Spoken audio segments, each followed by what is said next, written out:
Supreme Court on Saturday dealing a major blow to the Trump administration, blocking Trump from using the Alien Enemies Act to deport any Venezuelans that are currently being held in North Texas. Now, the High Court said deportations could proceed, but only after those about to be removed had a chance to argue their case in court and were given, quote, reasonable time to contest their removals. The decision drew sharp dissent from two of the court's most conservative judges. Justice Samuel Alito pointed out that the court acted, quote, literally in the middle of the night and said there was, quote, dubious factual support for granting the emergency stay. Meantime, conservatives online are suggesting the president ignore the High Court's rulings. Sean Davis, editor-in-chief of the Federalist, or founder of the Federalist, posted on X, quote, if the Supreme Court is going to ignore the law and the Constitution, then the president is obligated to ignore the Supreme Court and put it in its place. And Jesse Kelly, another conservative, took it a step further, writing, arrest anyone who tries to enforce this, dissolve the Supreme Court entirely if they push. This all comes as Senator Chris Van Hollen says Salvadorian President Nayib Bukele set him up when meeting with the man mistakenly deported from Maryland. Take a listen to this. I think at some point, the president of El Salvador realized it was looking really bad. The Salvadorian authorities tried to deceive people. They tried to make it look like he was in paradise. They actually wanted to have the meeting by the hotel pool originally. All of that was a setup, right? Senator Van Hollen also said Abrego Garcia was denied a phone call when initially arrested in Maryland and indicated that Abrego Garcia had been traumatized during his time in a Salvadorian mega prison, though he says that Garcia has since been transferred to a different prison. Whew.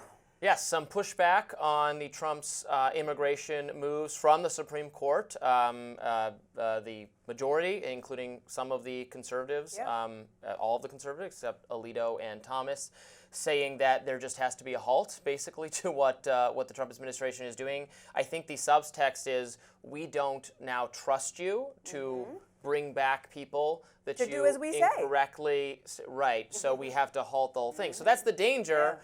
You know, in what the mistake, I would say, in what the Trump administration did, with the White House, tweeted the other day, well, guess what? He's not coming back in this kind of na-na-na-na-na way. Well, if you do that, that's going to make the Supreme Court up the ante, whereas you could just take the L on that one because you admitted you shouldn't have deported him, get him back, and then deport him elsewhere. He is deportable. He should be deported. He just can't be deported to El Salvador. Well, he has to go through due process. I mean, there's a hearing. I mean, he's gone through due process. Well, no, he's supposed to get a hearing. He has not received that hearing before you are deported. So he hasn't received that. So let's start there. He's had that. No, he's had enough legal procedures. It's just the outcome of that was he cannot be deported to El Salvador for reasons of retaliation. He can be sent anywhere else. Right, but he's supposed to still get that hearing, from my understanding, and I'm not a legal expert, right. but that's my understanding. But even that aside, we're still entering what could be a potential constitutional crisis here. I mean, you have a president who is bucking back at the Supreme Court, which we don't see in this way, in this adversarial way. I don't know the last time that we've seen it quite like this. And I think so it's going to be setting up whether, like you said, whether FDR maybe? Trump administration, maybe. Remember when FDR, beloved Democratic icon, said, oh, I don't like the Supreme Court getting in my way. Let's just add a bunch of justices to the Supreme Court who all share my view. And there was a massive public backlash to that. So it's not that this has never happened before. As I said, it's been unprecedented steps taken by the most beloved Democratic president of that century.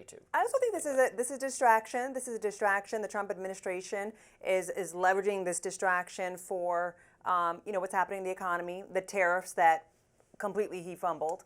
And so I think that there's part of that too. He's great at the art of distraction. I think that's part of what this is. He's also gotten so deep into this. It's now if he backs off the Supreme Court, how's he going to manage that? Maybe he'll just throw his hands up and say okay and do a tweet about it, and that's all we'll hear in typical Trump fashion.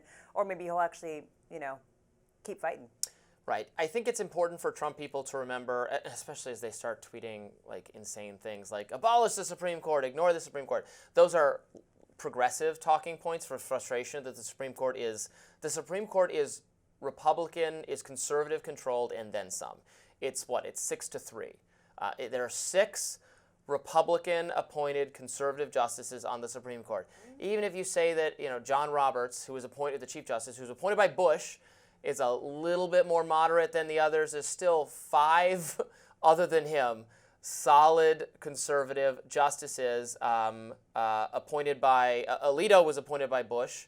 The rest were appointed, right, by well, I guess Thomas before that as well. But the others are Trump. These are Trump appointees. It leans conservative. So, the point is, these are people Trump himself picked. Yeah, right. So if you're getting pushback, it's not because they hate Trump.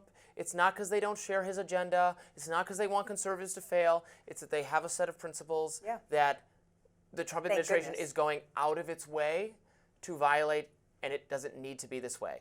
If you just do it in the way prescribed by law, you will have the support of the Supreme Court to carry out the massive deportation of criminal illegal immigrants that you ran on and that most Americans want you to carry out. That can still be done, but if there are errors of this nature, you need to reassure the Supreme Court and me that if you accidentally deport an American citizen, you're going to actually get them back. Or that's not going to happen, and B, if it does happen, you're not going to say, oh, well, we don't have to do anything about it, even when the Supreme Court says, please facilitate this. And they admitted it was a mistake. They admitted it was a mistake, so it's not like they haven't admitted that. Then they bring up MS-13, another alleged MS-13 to throw into this fire that this man is MS-13. Well, he is a member of MS-13. No. Well, a judge determined. That he let's was be clear. a member of MS-13. No, a judge determined that he has not been charged with anything criminal in this country. That's number one. No, but number two, he is not a member of MS-13. A judge said that. A judge That's not what the judge there's said. no evidence. Okay. No, that's just not what. No. Okay. The judge looked at the evidence and said, and believed what the government had argued, which is that based on his clothing, that he was picked up with other MS-13 agents, that he was an informant said that he was a member of MS-13. Look, you can think the government got it wrong and persist in believing that he's not a member of MS-13. That's perfectly possible. But the legal system he went through determined he was a member of MS-13 and should be deported on that basis, just not to El Salvador. So I am fine with them deporting him, but it was not supposed to be to El Salvador, so they should get him back. And they should not send him to this, prison complex. We don't want to start using this CCOT thing as just a prison complex for everyone who gets kicked out of America. El Salvador is making money off of this decision, of Trump's decisions to send. Next up, ADHD. New York Times had a big expose on that. Our next guest is challenging a lot of the popular conceptions of what it's about, how to treat it, and what causes it. We'll discuss. Stay tuned. More Rising right after this.